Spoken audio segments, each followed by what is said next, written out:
banaan baxan oo ahaa mid ay ka soo qayb galeen xildhibaano ka tirsan dowlad goboleedka Galmudug siyaasiyiinta odayaasha dhaqanka iyo qaybaha kala duwan ee bulshada ku dhaqan magaalada Cadaado ayaa ujeedkiisu ahaa mid ay ku qaadaceen heshiiskii Galmudug iyo Ahlu Sunna ay ku gaareen magaalada Jabuuti ee caasimadda dalka Jabuuti laguna dhameystirayo magaalada Dhuusamareeb ee xarunta gobolka Galgaduud qaar ka mid ah xildhibaanada Galmudug ayaa banaan baxaasi ka hadlay معلنين كبعد تذكر حلالو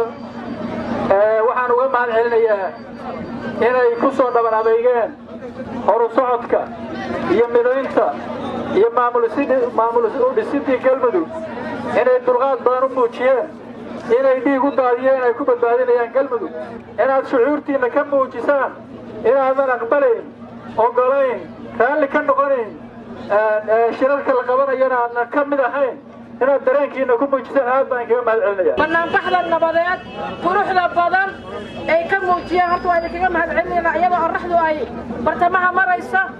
annaga waxa waaye Galmudug ayaan idinku matalnaa xildhibaanada ka soo jeeda meeshaan waxaan ka hadlaynaana waxay tahay annaga dabashiisiin diidi mayno Dhuusamareeb waa walaalahayn Galmudug ay nala leeyihiin waa soo dhaweynaynaa in ay maaragtay Galmudug ka mid noqdaan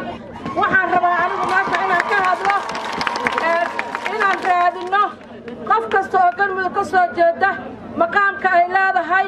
in ay ku matasho Galmudug diyaar baan u nahay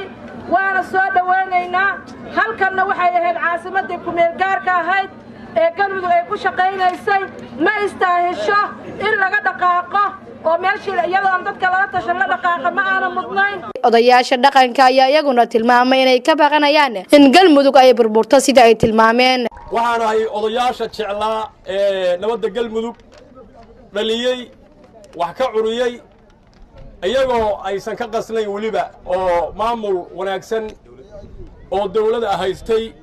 door biday inay u gudbaan maamul ka weyn maamulkay haysteen odayaashaasaan ka mid ahaa waxaan caddaynayaa maalinka maanta waajibaadkii annagu aan qaadannay oo ma garanaysaa ka oday ahaan aan qaadannay oo aan qaabka lahayn oo anugu hadda ma oran karo cidnana in wax laga sheegaa qalad weeye gaar ah lagu leexsho laakiin waxaan caddaynayaa intaasna annagu aan ku maqnayn kana dhiidhinay ka oday ahaan ka daqow ahaan ka nabadoon ahaan aan ka dhiidhinnay annagoo matalayna beesha reer Cadaado dadka reer Galmudugna nala qaateen waxaan ka mahad celinaynaa mar labaad sida aad noola qaadateen oo ma garanaysaa sharafta badan oo aad shucuurtiina u muujiseen hadda annagu ma ahin dad masayr iyo waxaas ay ku jiraan waxaan nahay dad xaquuqdooda raadsanaya waxaan nahay dad nabadda ogol waxaan nahay in dib u heshiisiinta lagu qabto dad raba Cadaado waa lagu ballamay dadkii hore ogaa Galmudug baa ogeed madaxweynayaalkii hore og siyaasiyiinta og waxaan codsanaynaa in shirka lagu soo celiyo degmada Cadaado oo lagu ballamay in shirarka lagu qabto